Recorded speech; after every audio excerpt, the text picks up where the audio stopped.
Today we're going to talk about understanding Georgia death certificates. In 1875, an act of the Georgia General Assembly mandated statewide registration of births, deaths, and marriages. Few counties complied with this law, and even fewer citizens within those counties reported the required information. This effort for statewide registration of vital records was funded by the legislature for only 2 years, and after 1876, it was largely abandoned by the counties. This was the first time that vital records were required to be recorded for the entire state, but obviously it did not last very long and not many participated. Some of the counties that complied and have a few death records available in microfilm are the following, I believe 10 counties: Carroll, Chattooga, Clayton, Colquitt, Early, Jackson, Lumpkin, Miller, Oglethorpe, Pulaski, Sumter, and Taliaferro. Excuse me. Other available pre-1919 Georgia death records are also available for certain cities. Savannah actually began recording death records in 1803. You can view these at the Savannah Death Registers from 1803 to 1913 on Ancestry.com. They are registers, so they are not specifically certificates, however. And then for Macon, they were recorded in 1882. Atlanta, 1889, Columbus, 1890, Augusta, 1904, Gainesville, 1908. And again, these can be found on microfilm at the Georgia Archives and also at the Family History Center. Another form that you can use for death records are the mortality census for Georgia. The mortality schedules were created to collect information about individuals who died during the 12 months preceding the beginning of the census year. Excuse me. You can view the existing mortality schedules for the years of 1850, 1860, 1870, and 1880 for Georgia. If a slave died during the time the mortality census was being compiled, their information would also be included. Do keep in mind that every county recorded information differently, so that doesn't mean that their names will be listed for every time.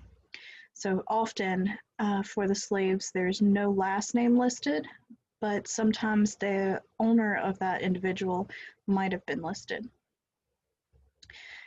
The various information you can find on mortality schedules, you can find an individual's name, their age, their sex, race, or color, and this did vary. They added 2 more categories in the 1870 and 1880 census. Whether or not they were free or a slave in 1850 and 1860, married or widowed, place of birth, and 1880 also had a place of birth for the father and mother, the month the individual died, their profession, cause of death, number of days ill, and the name of the physician in 1880. This actually gives quite a picture of the individual, especially for 1850, when most of the census records you do not learn much about the individual other than their age. The mortality schedule, you also know how old they are, where they came from, but you also know what led to their death in most cases. You might be surprised by some of the causes of death. Many of them were infant accidents, actually, more than just childbirth or anything. The infant mortality rate, of course, was very high during those years, and one of the reasons was accidents and illness. Children were sick often, and there was not a way there were no vaccines at that time to help. So looking through those mortality census records can really give you a picture of what life was like during that time, who died, and what ages that they died. In 1919, Georgia began a statewide registration of births and deaths. And I'll show several of these websites after the presentation. On FamilySearch.org, they have death records indexed from 1919 to 1940. The Georgia death certificates are also available from 1919 to 1927, with over 336,000 images to search through. And then the Georgia death certificates for 1928 to 1943 are also available. There are over 470,000 images to search through these. The virtual vault at the Georgia Archives also holds most of these records. Original death certificates can be found at the Georgia Archives from the earliest date, which would be 1890 to 1943. They have over 304,000 records to browse through. And one thing you notice, this number is smaller than the, well, either single number of the ones on Family Search. Although the Georgia Archives does compile and keep all of these death certificates, not all of them are indexed. And so that is one of the reasons there are not as many listed in that collection at the virtual vault. But you can search by the county or the specific year to find those, which of course on Family Search you can as well. Oddly enough, there are several inaccuracies on Georgia Archives. They do have several years listed, which when you look at the original record, it is a different year. And then they also have some years where none of those records or death certificates are indexed. So you can look for the entire year, but you have to go through them yourself. They are not divided by county or anything in that order. And of course, because not every county recorded death certificates as they were supposed to, some counties will have fewer than others. It doesn't necessarily matter the size of the population or the city.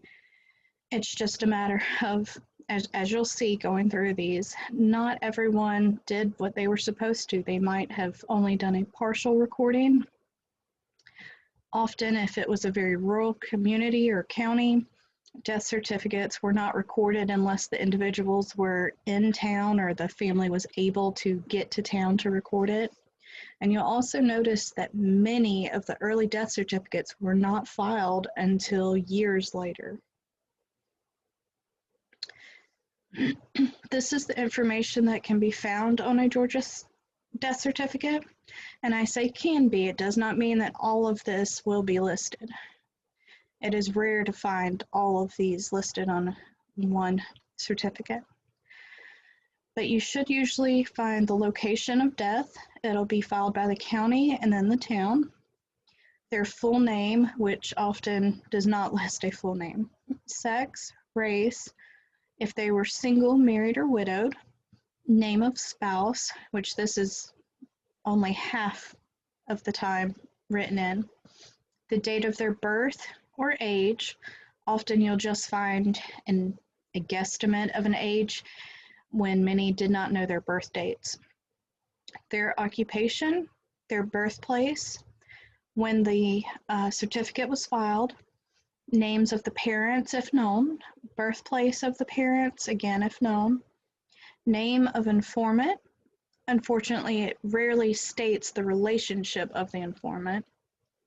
The date of death, the cause of death, where disease was contracted, if operation occurred, if there was an autopsy or additional test, place of burial, and the undertaker or doctor. And again, these are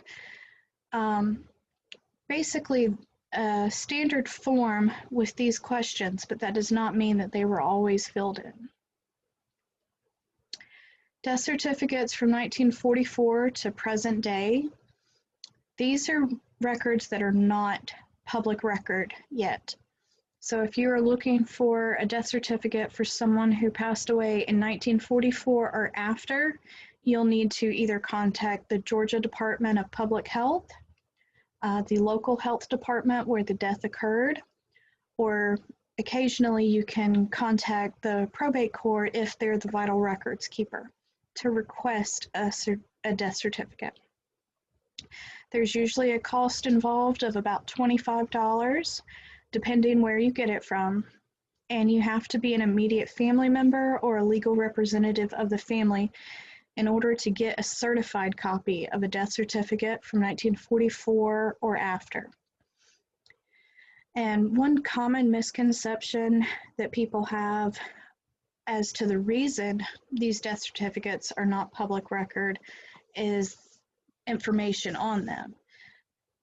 As you just saw, there is quite a bit of vital information listed on a death certificate. And so one reason they keep these private this time is if it was a child that was born and died during this time, it could be possible that their parents who were listed on it are still alive. Excuse me, the address and location could still be relevant to family members, so it's for privacy purposes. However, the death certificates do not have any form of social security number on them. They did not even have social security numbers at this time. So death certificates prior to the 1950s, the information that is in the previous slide, that is what you will find on there. And also possibly the death code, which I'll go over in a minute. But you will not find a social security number listed on there. That you can find in the Social Security Death Index, however. This is something that I've gone over a few times, but I want to talk more about it today. It's the International Classification of Diseases. So the ICD is the Global Health Information Standard for mortality and morbidity statistics. And this is from the World Health Organization. The ICD assigns a number to a health condition. So this includes diseases, symptoms, injuries, factors that may influence health, and possible reasons or a cause of injury or disease. And I know that sounds quite like a lot, but you'll often see this number on death certificates that corresponds with the cause of death, and it's called the ICD code. Once I start going over it, it will make more sense, I promise. There have been 11 revisions to the ICD over the past 120 years. Occasionally, you will see an outdated code on a death certificate or one that does not seem to quite fit. So that's when you want to review the previous revisions to find the correct code that corresponds with the description of cause of death. So basically, every so many years, there would be a compiled list of medical conditions, illnesses, and each would be associated with a number. Some of them might have an A, B, or C versus a specific type of a disease or something. And so every so many years, this would be updated. So just because you see a number on a death certificate for, say, 1919, that doesn't necessarily mean that it applied to that time period. Because remember, it could have been filed years later. And so the third revision was in 1920. So the corresponding ICD number on the 1919 death certificate could actually be for a later date. So that's why you always want to try to compare the two. This number is not always written on death certificates, but typically it is, especially later. And it can help you figure out what the cause of death is, especially if the death certificate is very difficult to read. I'm sure you've seen doctors' handwritings, and often the undertaker or doctor, their handwriting can be very faint or just difficult to read in general. These are some of the most common causes of death according to the ICD code revisions. So these are the most common for this time period that you will see, although these lists range, I believe, from over 100 to 300 causes of death or illnesses.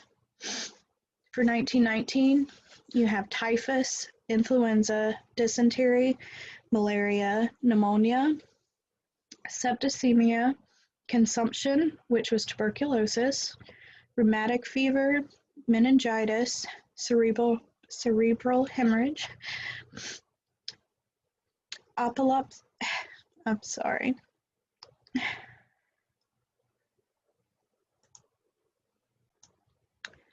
bronchitis, pleurisy, acute nephritis, which is inflammation of the kidneys, Bright's disease, which is also a kidney disease, dropsy, which would be like edema, and diphtheria. And then the second revision came in 1909. And again, several of these you'll notice are the same, but some do kind of rise above. So you have typhus, malaria, whooping cough, influenza, dysentery, yellow fever, pellagra, tuberculosis, cancer, rheumatism, epilepsy. I'm sorry, I have quite a time pronouncing some of these. Convulsions, neuritis, nerve pain, bronchitis, pneumonia, inflammation of the stomach, nephritis, childbirth, disease of the bladder, senile dementia, dropsy, injury, accident, heart failure. And as you can see, it kind of gets more specific. So as time goes on and medical knowledge has increased, people know of more types of diseases, cancer, and various illnesses. So that's how some of these are going. And you'll also notice that some of the most common are respiratory infections and diseases, just like today. But these have always been one of the highest causes of death, just because they are very hard to treat, for one, and they spread so easily. For 1920, you have typhoid fever, typhus, malaria, whooping cough, diphtheria, influenza, dysentery, yellow fever, tuberculosis, septicemia, rheumatism, diabetes, paralysis, heart disease, aneurysm, hemorrhage, bronchitis, pneumonia, inflammation, obstruction, nephritis, tumor, disease of bladder, abscess, amputation, suicide, accident, injury, homicide, heart failure. And again, most of these, the reason they're in a specific order is it corresponds to the number codes. This is the fourth revision for 1929.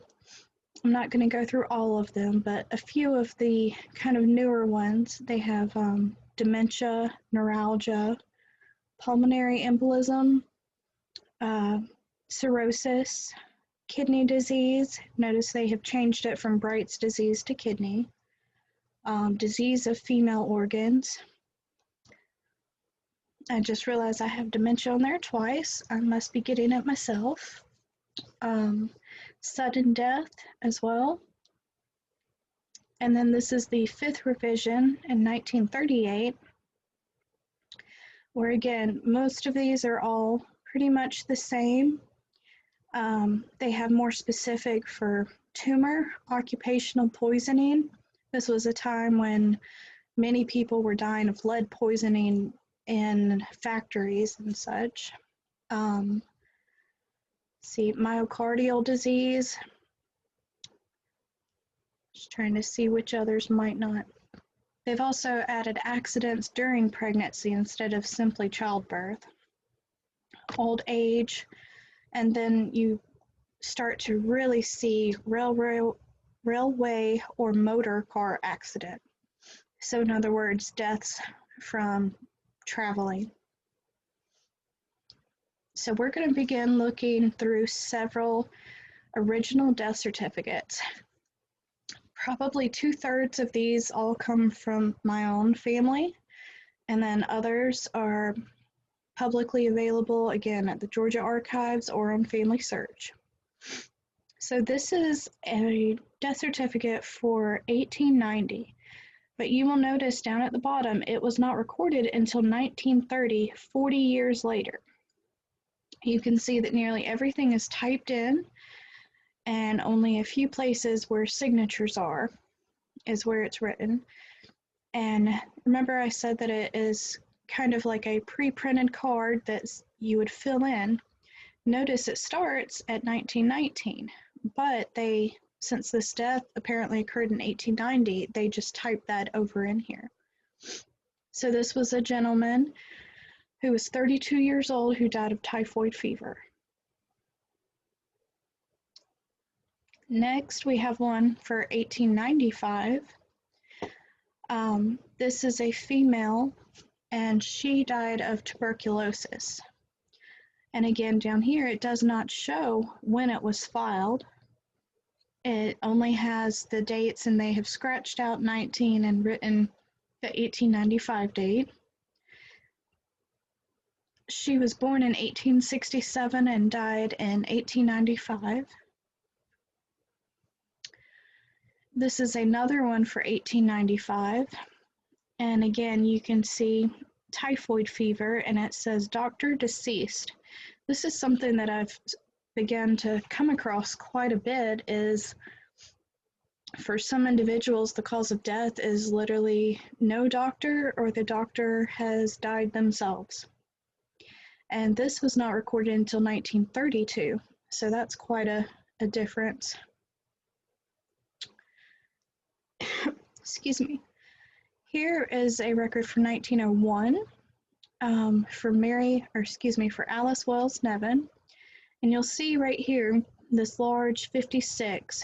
So 56 means rheumatic fever, and it's from the revision, the fourth revision, 1929. Excuse me. Although this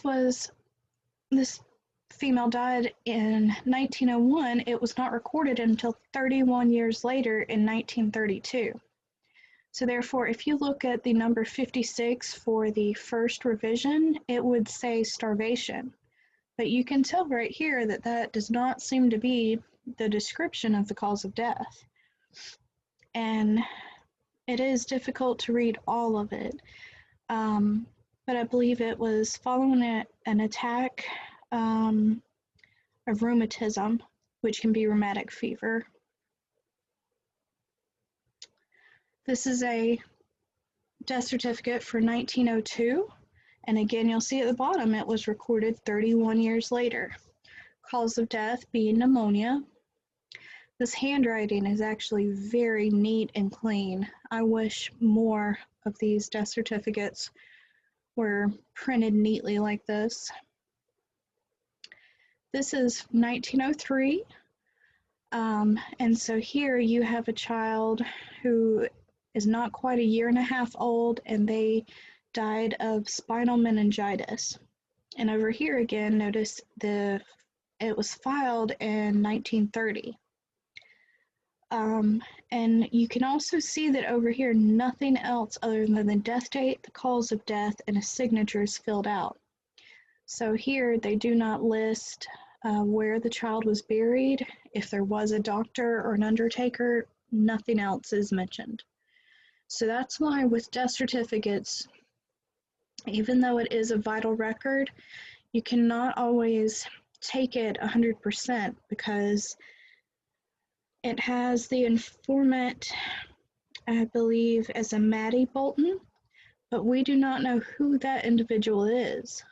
Whoever it was, this was filed again 27 years later. So we don't know if that is a sibling or who, but they don't give much information. This is a death certificate from 1905. And interesting, you'll see some certain names that were very popular. Grover Cleveland, I actually have two that their first and middle name was this. And this is an interesting, this was in Early County, a 20-year-old man, says died with typhoid fever. Dr. H.L., I believe, Millen, attended, but doctor is now dead.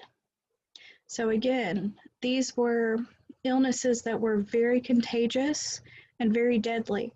So it could have been that the doctor at the time was treating several individuals and he contracted the illness himself and died. And you see this was filed in 31 also. It does give a place of death, but no undertaker or anything. Now here is one for 1906, and some of these you will find that they do not match at all. So this was filled out 26 years later. It says that typhoid pneumonia is the cause of death, which you notice it's not typhoid fever. It says that she died at home. She was married. It has parents, at least parents' names.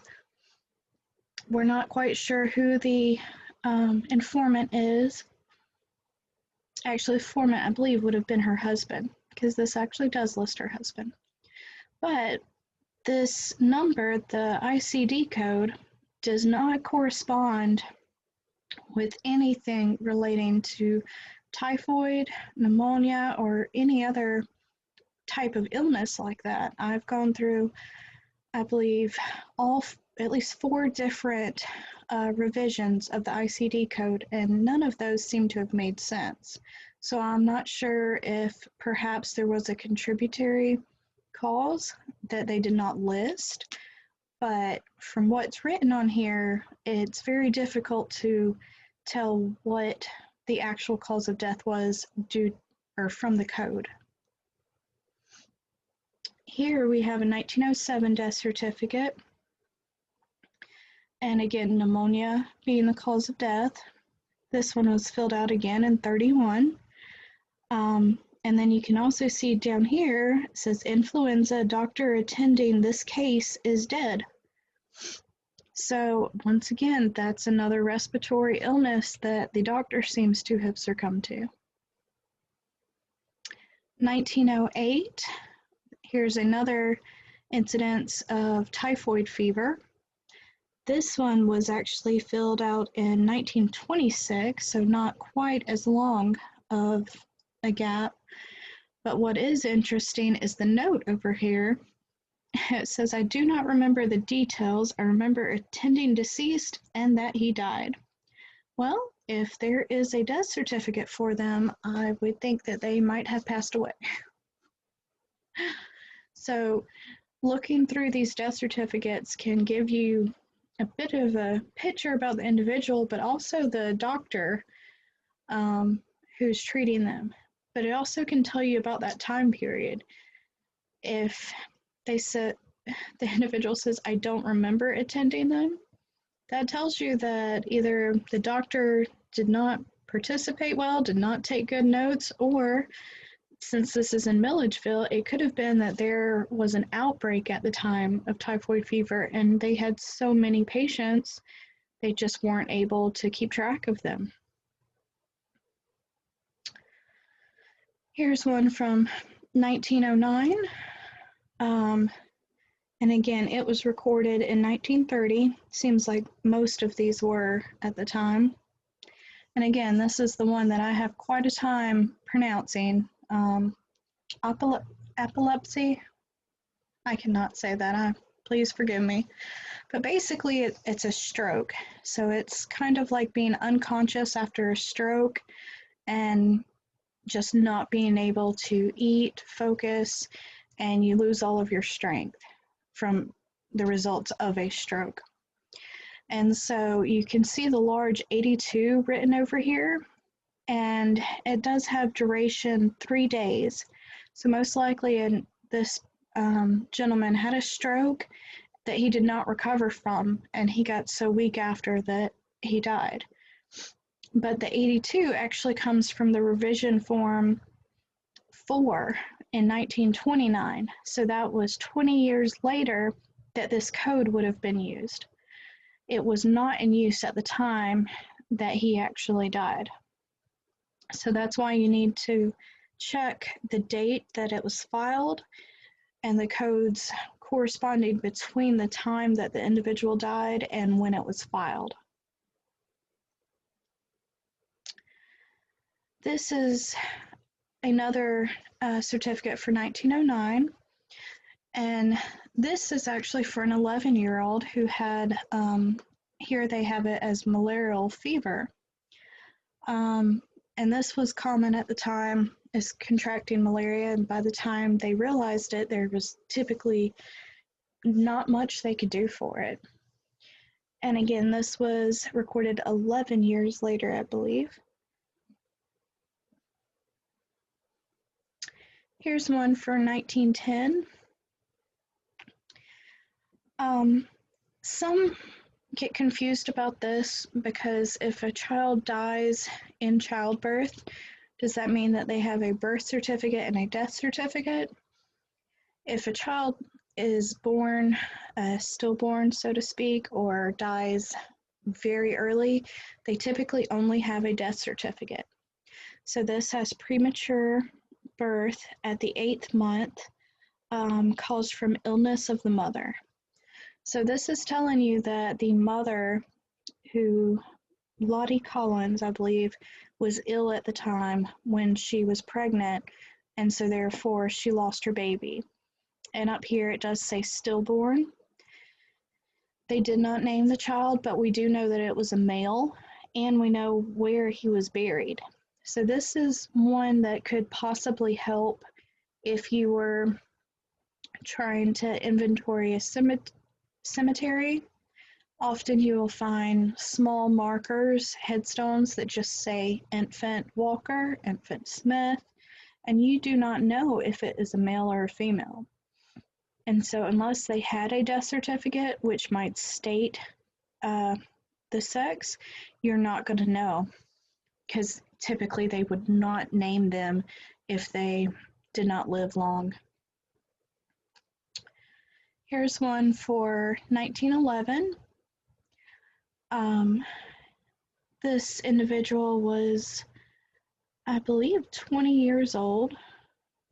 Yes.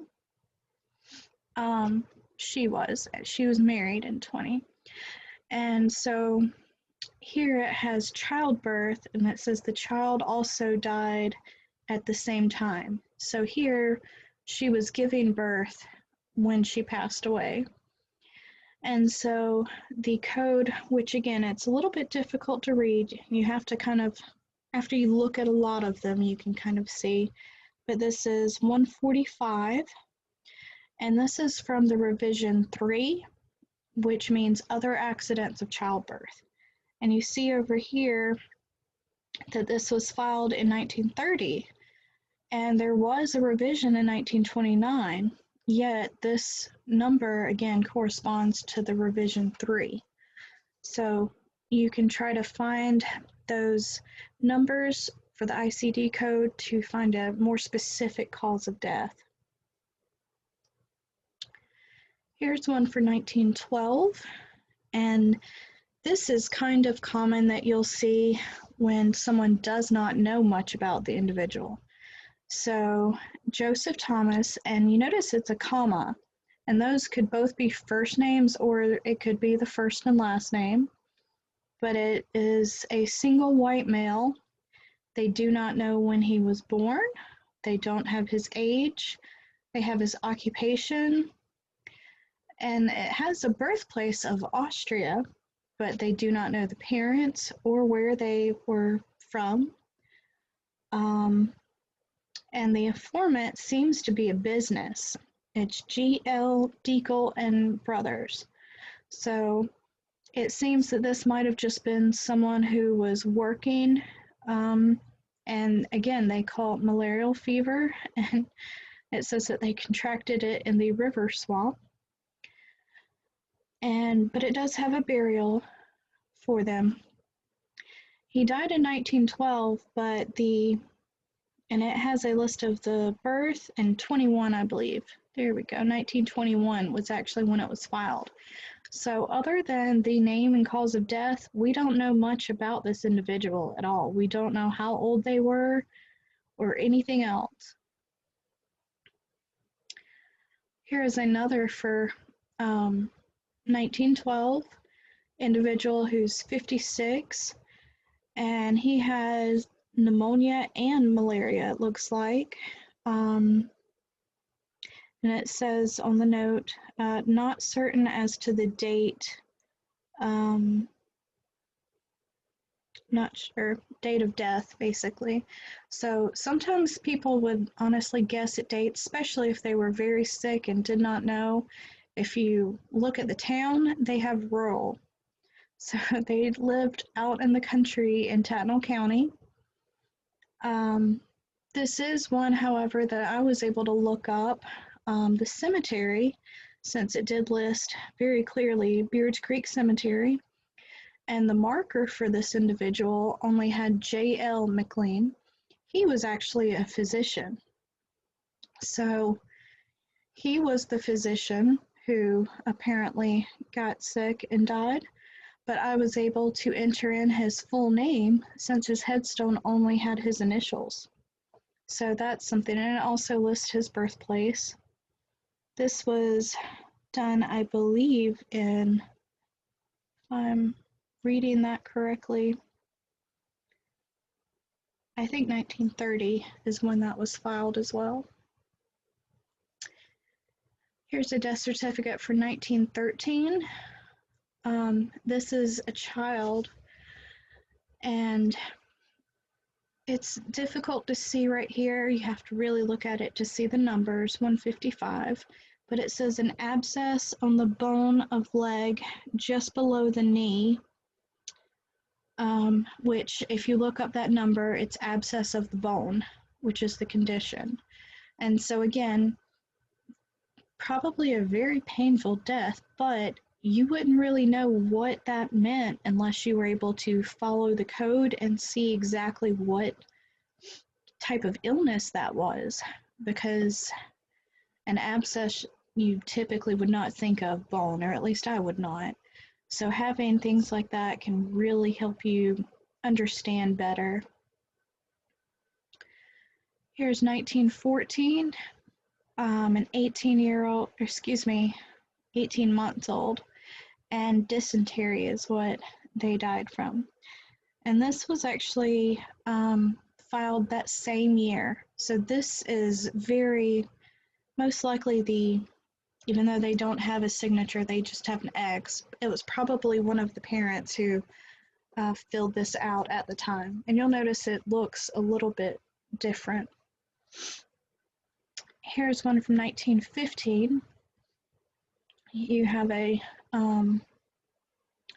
Charles Musgrove, 67 years old, farmer. And you'll see unknown often. Sometimes they will write, let me think, what is it? DNK for do not know, unknown, DK, and just abbreviations, because remember, the informant does not necessarily have to have a specific relationship with the deceased. This was filled out in 22, I believe, even though he died in 1915. And here they put Bright's disease, which at the time, Bright's disease was from the second revision in 1909. So by the time he died, there had actually been a new ICD code where they no longer use the term Bright's disease, but it had been called that for so long. I'm sure that's the reason that they put that there. For 1916, this was a 1-month-old child, and it simply states was not strong when born. So we don't know if they were born prematurely or not, but they did not have much strength to keep them alive. Here is one for 1917, which again, it states Bright's disease. And you'll also notice this one, it has different handwriting. Typically, the handwriting with the vital information of the individual is much neater than that where a physician might have written. This is one of those rare cases where the handwriting in the physician's column is much neater. But you have their parents listed, and at least states the state where they were born. It does not say when this certificate was filed, however. Here is one for 1918. And again, this one is what I call that, very floral handwriting. So a lot of the letters overlap the lines, and it can be difficult to read. But cause of death would have been influenza and lumbar pneumonia, which was diagnosed through clinical. So again, 43 years old, and looks like they might have been a carpenter, but these respiratory illnesses, they were deadly for all ages. Here's one for 1919.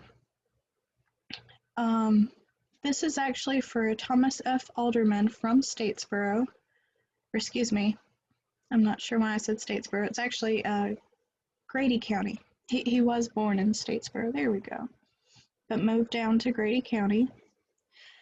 And this is one of those that I believe the ICD code should actually have been 183, but it's written here as 182. And it says, shot on entering house, witness Jane Dollar and Hattie Dollar. So accidental injury by firearm is what the ICD code for 183 is, whereas 182 has nothing to do with that. And again, it says no physician called.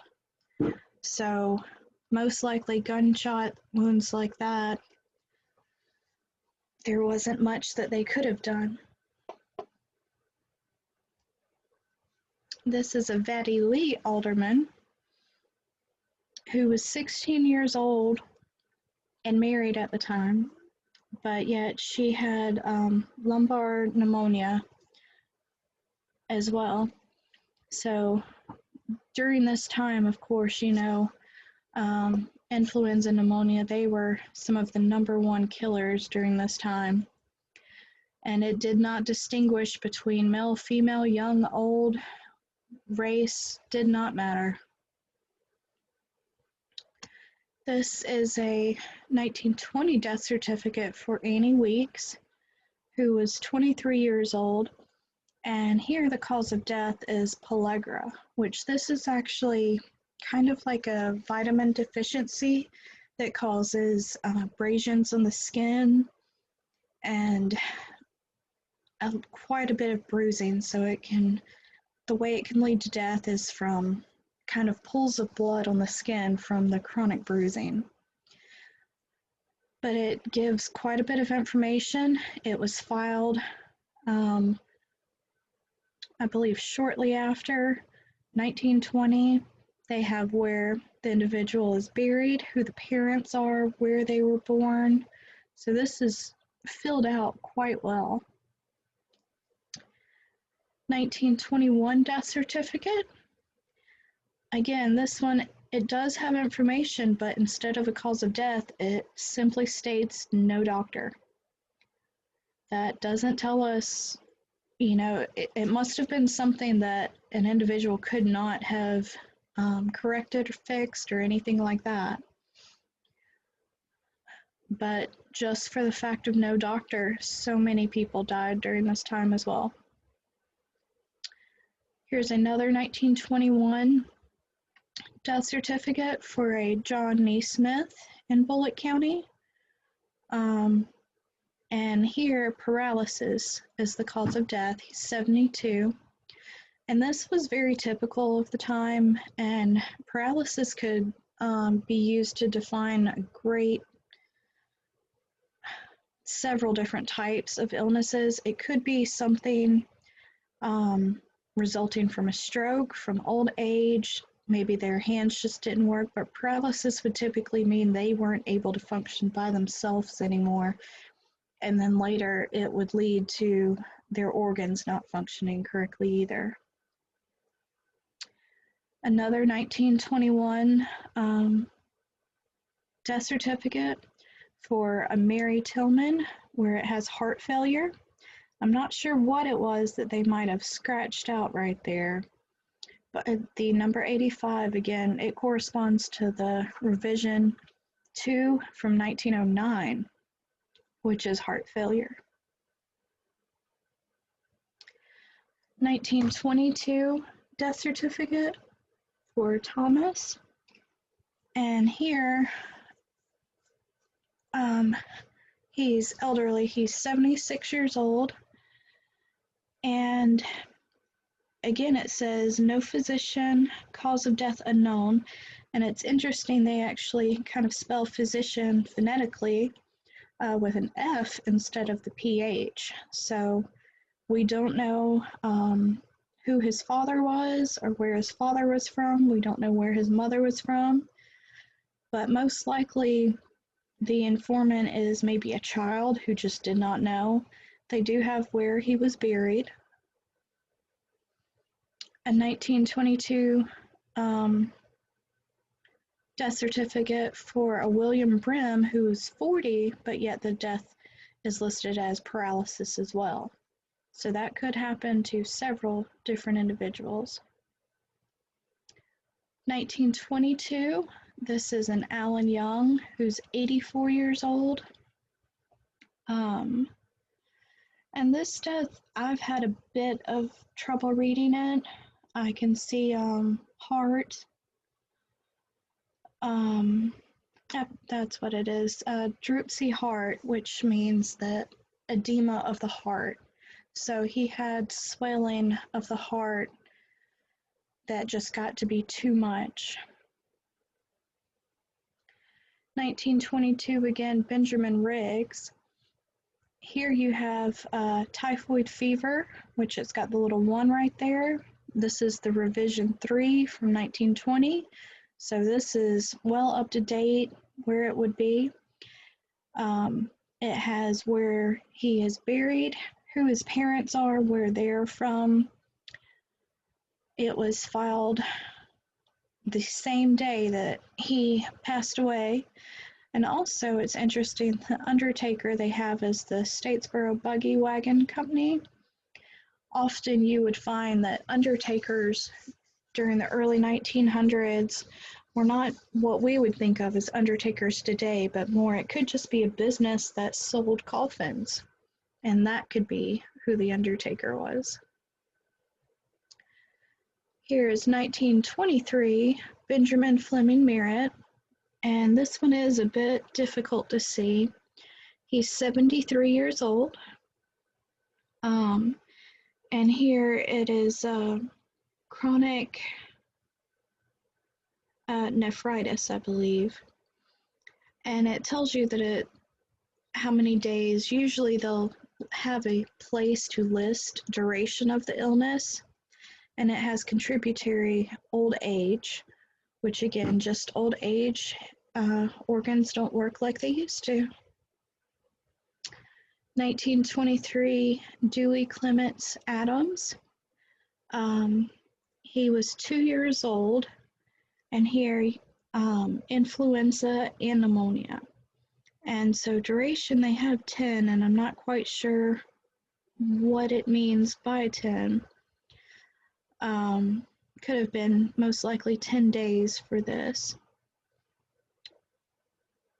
And a lot of times you will see where it has place of burial, instead of an actual name of a cemetery, they'll just put the town, which this one simply states Pelham. It does not state where he was buried. Here's a 1923 death certificate for William Henry Donaldson. And here,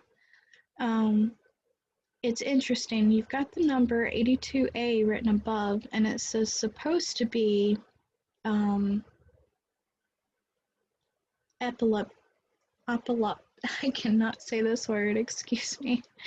But it says, as his heart had become tired after this. So sometimes whoever fills this out, the Undertaker, they don't even know. I've seen ones that just have question marks on them as well. They do actually have the doctor's name written up at the top as well as down here. So there are times that when an actual doctor is listed, you can go look that individual up and see if they might have had a specialty or anything like that to tell you whether or not they would have known. Here's 1924, Martha Ella Stevens. And here, acute nephritis and acute, I'm not sure if that is colics. I'm not quite sure. You can tell that I do not say as many of these medical words as I should. I'm not the best at pronouncing them. But arteriosclerosis would be a contributory cause. So in other words, most likely something to do with her heart as well. Here's a 1924 for David Palmer, acute dilation of heart. And you see many of these actually don't have any type of codes on them. So a lot of times if it was something very specific that they knew, they would just write that cause of death. But if it was something that a physician or someone knew the corresponding ICD code, they would keep that with it. Here's 1925 for James Riggs. Excuse me. Again, paralysis, general paralysis, and it says about 5 months. So by general, it means that it wasn't as severe as, say, he had a stroke and it enabled him to do anything within a few days. So he was elderly, and this could have been something that just slowly kind of crept in. Here's 1915, Louisa Olive Brannon. She's 74 here, and paralysis of bowels and right side. So this would seem like it would be from a stroke, considering it is one-sided. And again, cerebral arteriosclerosis. And again, once your organs start to shut down, of course, there's not much that can be done for that. This is an interesting one. This is someone in my family. 1925, Tamer Grant. And we've seen her first name written several different ways. This is just the spelling that seems to be more prominent. Paralysis was the cause of death. But what's interesting is, and it's a little difficult to see, place of burial actually is Branchville Cemetery. And her son is the one who filled this out, Roy Williford. They do not put whether she is married or single, and they don't have her parents' names or anything else. But what's interesting is we cannot find a record of her actually buried at this church. So we're very curious to know where she might have been buried, because this was filed at the same time that she passed away, but we do not know where she is actually buried. Here's a 1925 death certificate for a Walter Williford, who would have been related to her partner and son. And he died at his cause of death as arthritis, 12 days. And I believe he would have been about 48 years old at the time. This would have actually technically been her brother-in-law. She was married to this gentleman's oldest brother. Real quick, you can see down at the bottom, this one also says Branchville Cemetery, and he is buried there. So that's why we're confused as to why hers says that, but yet we cannot find her grave at that cemetery. Here's one for 1926, Morgan Martin, 65 years old, Bullitt County, and again, would have had a stroke, but what's interesting, duration is 16 months, meaning that he's suffered for about 16 months after his stroke until he passed away. This is 1926 from Missouri Glen. And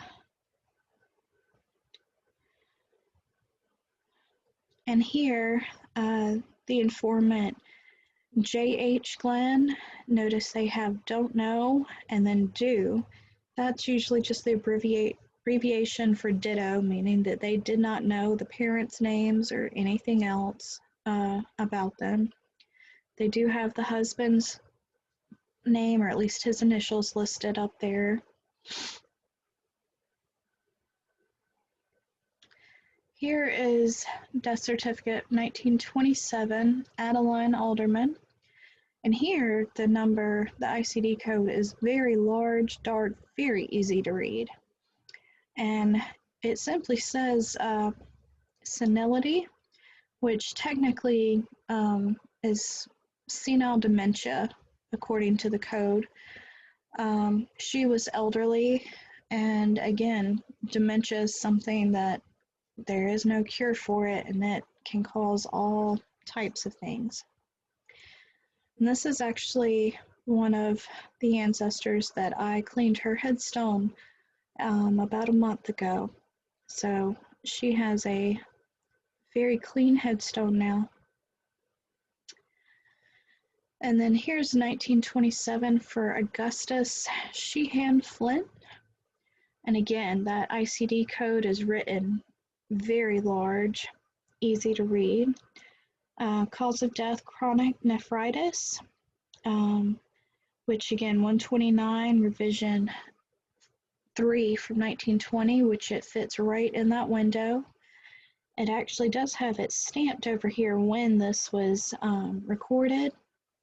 Most everything is filled in, but it's filled in fairly well with information. Here is a 1927 death certificate for Lizzie Whitten, who's 77, and you can see it has an intestinal toxemia, but then the contributory is dysentery. So you see that 16 quite large, which would stand for dysentery. Sometimes the codes will have the information for the contributory or secondary cause instead of the main cause of death. Here's a 1927, again, another Grover Cleveland. This individual, 49 years old, and myocarditis, and it has chronic beside it. And again, sometimes you really have to look at those numbers, but that is a 93C, which is myocarditis. You can see that this certificate was filed in 1933. They do seem to go back and forth with the information being filed being on the right and the left, and that's another way you can tell if it was filed later, is if they jump back and forth or if they stay the same. Here's 1928, Anne Wingate. She was actually born with a hemorrhage in the brain. So notice it has child. It does not have an age or a date. She was born, and I believe either died that day or the next day. Yeah, one day. And so a hemorrhage of the brain, which could have been something else. The number here was quite difficult to read. I couldn't tell if it was because it looks like it had been written over. So it could be a 76, a 161. You see a B right here, but I looked up every combination for this time period, and it was filed during that time, and nothing seemed to match that. So sometimes there could be a mistake on it, or the number just does not match. Here's 1928 Dicey Kennedy. I love the ones that are tight that kind of help give that information. It doesn't tell you exactly when it was filed. Here you can clearly read pneumonia as the cause of death, but it has the number 57, which corresponds to diabetes. But if you look at the contributory, it says diabetic coma. So that would have been the main cause, and probably if she was in a coma, she could have contracted pneumonia, and that is what ultimately killed her. Here's 1928 for Dorothea Sue Rackley. She was a month old and 8 days. Here it says congestion of the bowels, but you can see the 119, which this corresponds to intestinal stasis, which is pretty much the same thing. It means that the bowels were not working. There was most likely an infection or something in there, and they were not working properly. 1928, here's a J.C. Williford. Again, another one for pneumonia. You see 101, and I believe that was a B. Sometimes the code written on the death certificate will have a letter, whereas the code on the ICD index will actually have a number in parentheses on it, but they typically correspond 1, 2, 3, the same as ABC. 1928 for Victoria Brannon Smith, who was 70. And again here, you see the large 1, and I did have to look at this a few times because here it looks like something different, but the number 1 would be for typhoid fever. And again, if you look at the contributory right down here, it has typhoid fever. So even though it looks like it might have led to something else, that was the main cause. 1929, this was a child and it has premature birth. So over here you see it's actually written in 2 places. It has 161A circled, and then right here also. And it has contributory fall on part of mother. So I believe the mother may have fallen, which caused her to go into premature labor, and the baby did not make it. 1929, Simon Calloway Banks Jr. And yes, some of these, again, they only have initials, but I know the name, so I've listed the full name. 75, a farmer. And right here it has malaria, but then at the bottom it has senile and pneumonia as the contributory. So again, there can be more than one cause. That's why you always want to try to read through as much as you can and see if you can tell what might have come first or if one illness might have led to another. 1930, William Sapp. Acute dilation of heart. I'm actually just now seeing this number. I did not see that earlier, or I would have put that in there. And I'm not quite sure what that part is saying as well. But he was from Mitchell County, buried in Cotton Cemetery. This is another 1930 Sarah Ellen Beasley, and she was only a year old, and the number here is 11B, which means influenza without respiratory complications. And to me, it almost looks like, you can tell that's influenza, but I'm not quite sure what type it's saying. But in other words, it consumed her body more than just her respiratory system. And she's buried at Liberty Hill Cemetery. Here's Sarah Olive Riggs in 1930. Again, most of this is typed, which is nice. It has the large 186 here, which this corresponds to the 1929 revision, which is right before her death, which means accidental injury by fall. And if you see, it says fall producing puncture of lung and hemorrhage. So she was 81 years old. She most likely fell while walking, and that must have been quite painful to have punctured a lung. No telling where she might have fallen from. Here's 1930, James P. Wingate, 37 years old, and notice it has that he's a druggist, which he would have been kind of like a pharmacist today.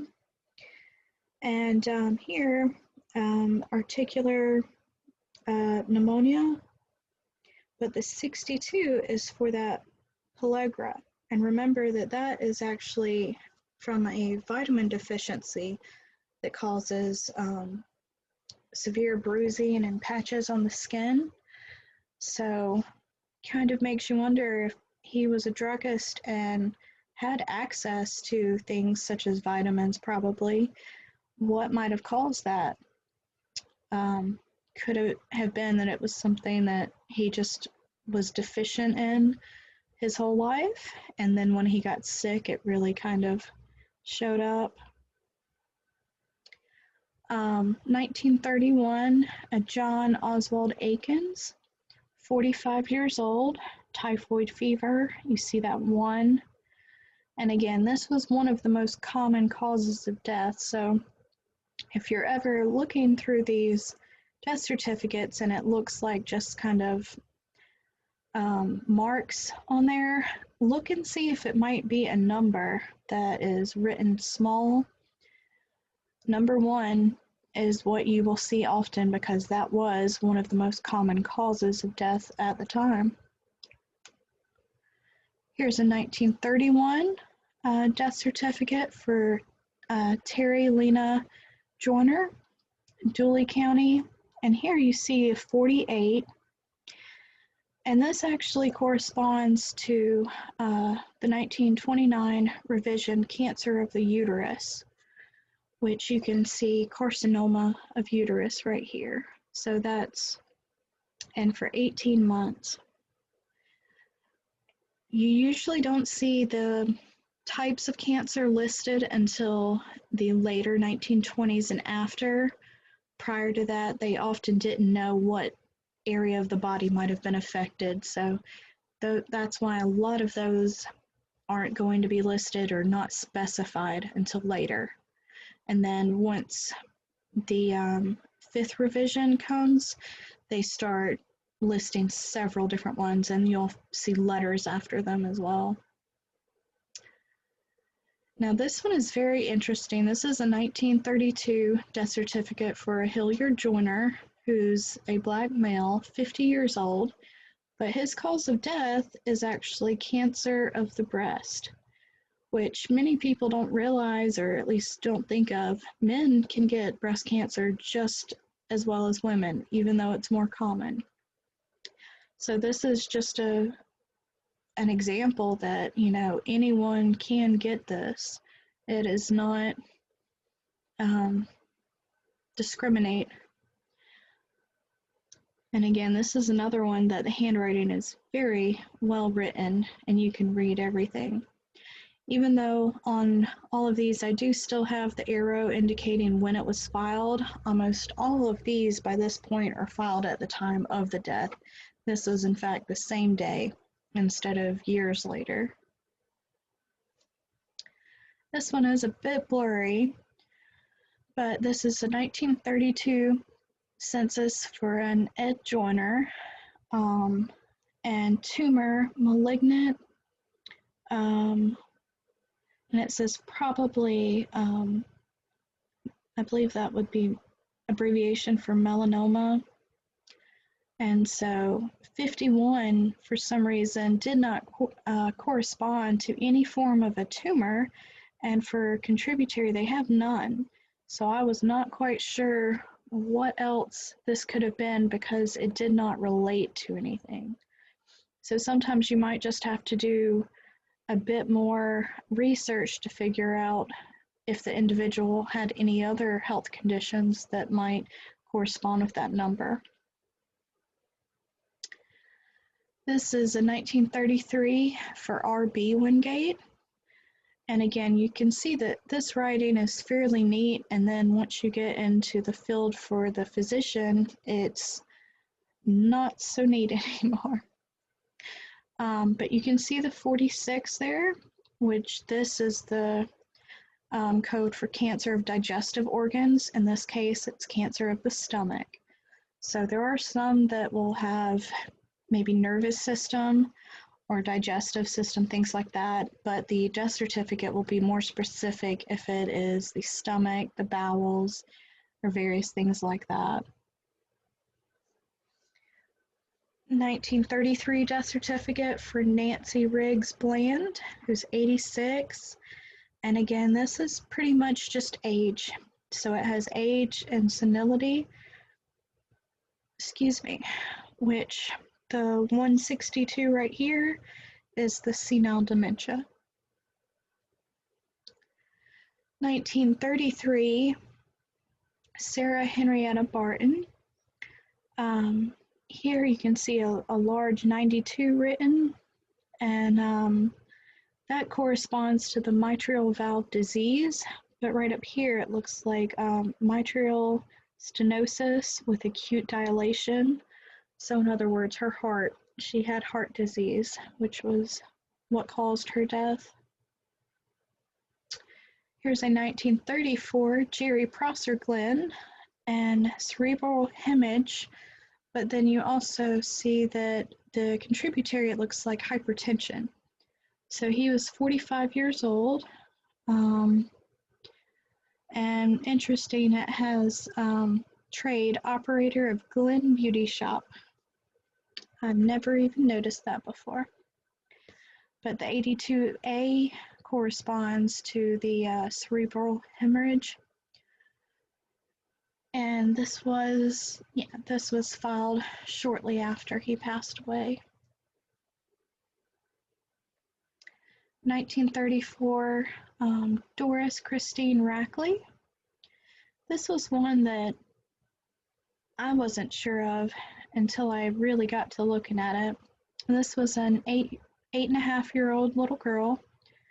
And up here you can tell that it says septicemia, and then acute osteomyocardic of the right femur. And so that's why I was so confused when I saw the number 115C. But then down at the bottom, under the contributory, it says acute tonsillitis. And the 115 corresponds to disease of the tonsils. And so she, I believe, had a type of operation, but she got septicemia, and then that affected her bones too and got into her right femur. So that would be a horrible way to go. But the information you get from this death certificate is quite a lot. You see her full name, her age in days, who her parents are, her mother's maiden name, where they're from, where they live. It also has where she's buried and everything like that. So even though some of these are very sad to learn about, the information, the genealogical information that you learn from these are quite important.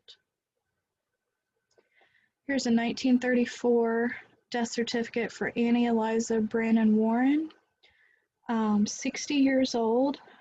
And again, this is one that I wasn't quite sure of, but it took me a little bit, and sometimes you have to really turn your head to see these numbers. But this is 139, and it's from the revision 4, disease of the uterus.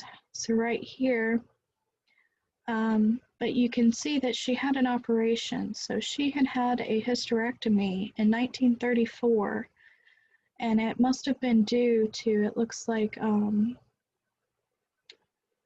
possibly suppression of the uterus. So she had a disease which she had surgery for, but I imagine the surgery is most likely what led to the death more than the disease. Here's 1935, William Brazel, 64, and up here, hypertensive myocardosis. And then over here, though, you can see the abbreviation for contributory chronic nephritis. So again, the 131 that's right here is the revision that does coincide with chronic nephritis. Here's 1935, Evans Warren, 40 years old, cardiac hypertrophy, and over in here, aortic aneurysm. So again, that number 96 corresponds to the contributory, not the main cause of death as they have it listed. Here's 1936, 28 years old, and acute, I believe that was hemorrhage, but it has pancreatitis. So the 128, disease of the pancreas, which at that time, if anyone has ever had pancreatitis, you know how painful that can be. And if you don't catch it in time and it ruptures, you are likely not coming back. Here's 1936, Lula Margaret Wingate. And I have this luckily, but I do hate the death certificates that list the female only as a Mrs. So right here, it only says Mrs. R.B. Wingate. She's 70 years old. Father, it just says J.B. West. Birthplace, don't know. Maiden name of mother, Miss Davis. And the informant is J.L. Wingate, which, interestingly, this would have been my great-grandfather. And so it always kind of surprises me when they are the ones who seem to have not listed the information or didn't know the information, yet it was passed down to our family. But here, the cause of death is cerebral hemorrhage. I'm not quite sure why they have the check marks going all the way down. Not sure about that. But this is one that, again, if I found this somewhere, I would not know nearly as much about this if it were not that it was my third great-grandmother. Luckily, we know the cause of death, but I would not know probably who this individual was if it had not been for me particularly tracing them. Here's a 1936 death certificate for John Morgan Donaldson. 57, it looks like they had written 27 to begin with, but I believe that would have been hemiplegia, but the number 59 right over here actually corresponds to diabetes. So he also had acute nephritis and diabetes. But the individual who filled this out, it seems that they've got both of their parents' names in there, or his parents' names. Cause of death, where he's buried. So quite a bit in there. 1936 death certificate for Georgia NeSmith. And here it's written out very plainly. High blood pressure producing dilation of the right heart. Probably the right valve of the heart. But it has both of her parents again, at least the state where they were born, where she's buried. So any death certificates you find that have a good deal of information, they are always beneficial to you. Here's 1937 Edgar Hudson Donaldson, and this is one arthritis, but down here it has, I'm not quite sure, hypostatic congestion it looks like. But again, the numbers are 57, and it's very difficult to read right in there. But 57 does correspond to the rheumatoid arthritis, which I'm guessing is the closest they could come with for the cause. They have both of their parents, including the mother's maiden name, who the informant is, and where they're buried. If you notice, a lot of these actually, I say older, but you know, ones not from the early 1900s, they often do not list who the spouse is. Here's 1937 James Aubrey Palmer, one that is typed. So it has, he's 31 years old. See. It's basically killed by being hit by an automobile. And so this is one, this and the next one are a bit confusing to me. And I have tried researching and looking these up further. Both this one and the next one, they have the ICD code listed as 210. But this is 1937. This is before this revision. The fourth and fifth revision, actually neither of them have a number of 210. So I'm not even sure what that would stand for. But there is a ICD code that is 170, which is on the fifth revision from 1938, which is a motor vehicle accident, which seems like that should be the number associated with it, which is why I've got that instead of the 210. Even though this was filed in 1937 before that revision came out. But again, this is the time when you start seeing many deaths due to car wrecks and things like that. And then this is a death certificate you may have seen before. This is my great-grandmother. It took us forever to find this because she was simply listed as Mrs. J.L. Glenn. So her name does not appear anywhere on this. She was only 26 years old. It does have her father, J.L. Joyner, her mother, Saby Russ, and her husband, of course, J.L. Glenn, listed. And then over here, where it has the type of death, it does not list anything, but you see that 210 again. But that number does not correspond to anything. But when you look over here, this is one of the few death certificates also where you can see writing in print. And it has, you know, was the injury an accident, suicide, homicide? And it says accident, car. Where did it occur? Pelham Cell City Highway in Mitchell County, Georgia. Was it, you know, home, public place, industry? It was on the highway, in a car wreck. And nature of injury, neck and back broken, no doctor. So there was a car wreck in the middle of the highway where her neck was broken. There was no doctor, no way to call for anyone. And so therefore she died as a result of her injuries. But this was again filed in 37, not 38. But this 210, we do not know what that corresponds to. Now here is a 1938 death certificate, 68 years old, and they have his actual birthday as well. And it's very hard to see over here, but this is another one that you see the code 173, but it doesn't seem to correlate with anything.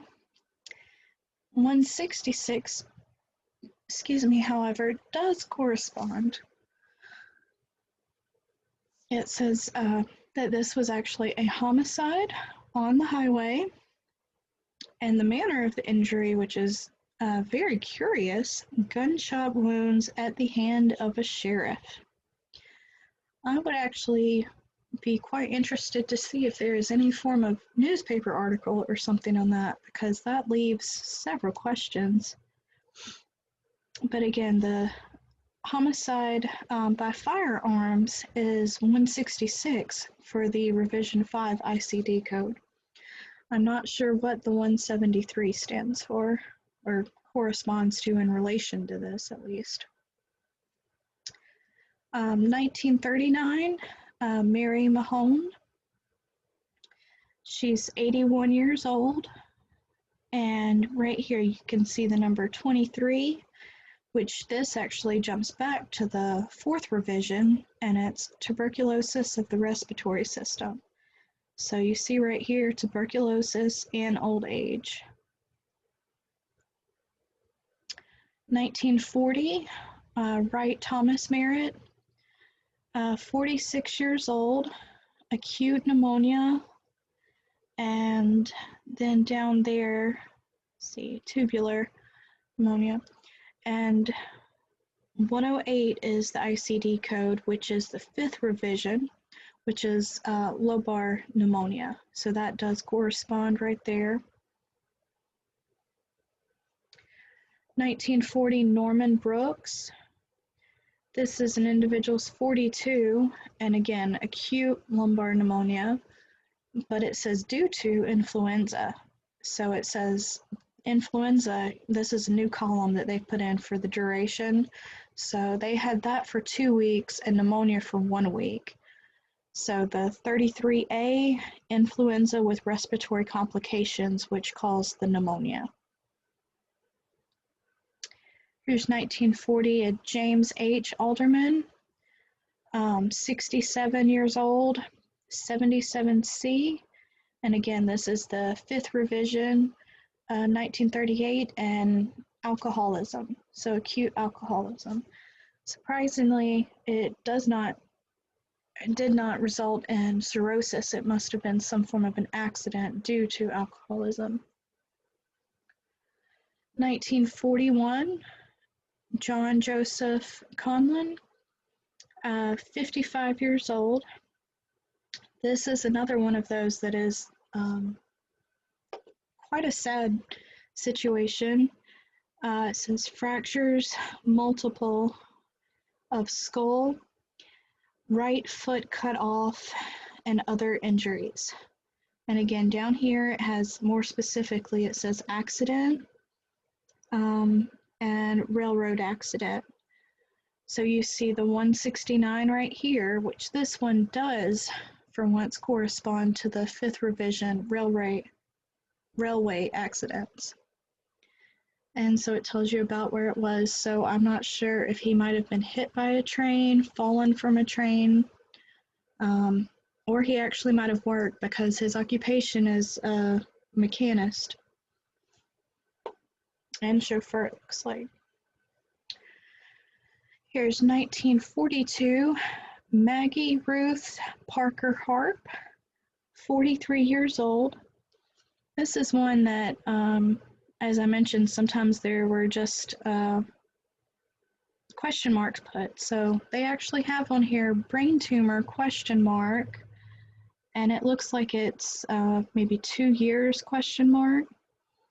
But the number down here, which is 57D, tumors of the brain. So that is actually what they did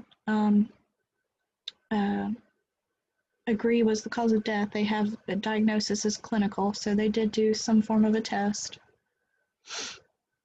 1942, infant Mobley. It says infant daughter, but the father was a Mobley.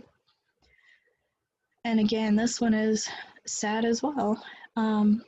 So the doctor has put in, dead when I arrived 1 hour after birth, neglect on part of the woman present, drowned in amniotic waters.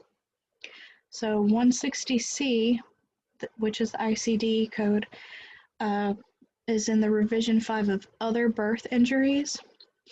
It doesn't quite specify if it was a premature birth or just during the birth, but obviously when the child was born, they did not get them out of the placenta. They didn't clean their nose and lungs out well enough, and they literally drowned in the fluids.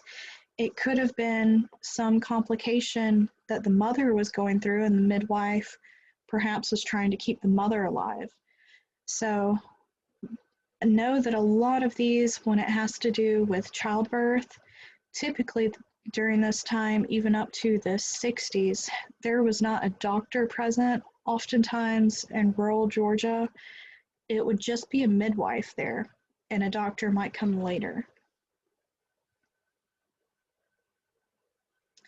Here's 1943 Samuel Smith, 5 years old, and apparently he had contracted malaria, and just within 4 days had succumbed to it. But it does have the informant with their mark, obviously no occupation, but it doesn't have the father's name, only the mother's name over here. And you can tell that this death certificate, the format's a little bit different because these are some of the last ones. And I believe that is the last slide. So now I'm going to show you some of the websites real quick. So to begin with, you can go to the Georgia Archives to look up death records. This will tell you, give you several links, give you the basics of them, and shows you where you can find these death certificates. There's the Vital Records Act that I mentioned earlier. It has a list of those counties. You can browse the virtual vault. Here you can pick by county or the year to look at all of the various records. These are the non-indexed death certificates that I mentioned. So these are all the same year, but they have not been indexed as to who the individuals are. Here is the Savannah, Georgia vital records for the deaths. So these are those death registries beginning in 1803. And these documents, they're beautiful, but it also gives you just as much information. It tells you what causes the death, when they died, how old they were, where they were from, their occupation, and other remarks. And like I said, that is 110 years worth. Here you can look at Family Search at the death certificates. It states 1914 to 1927, and you can browse through the images. But when you do go to the first one, let me see.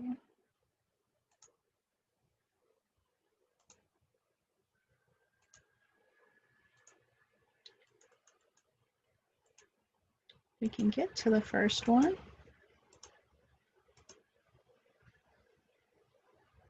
There we go. These do actually start in 1919, not 1914. So, but there are thousands here. And then this is the collection for 1928 to 1943, which has, you see, nearly 480,000.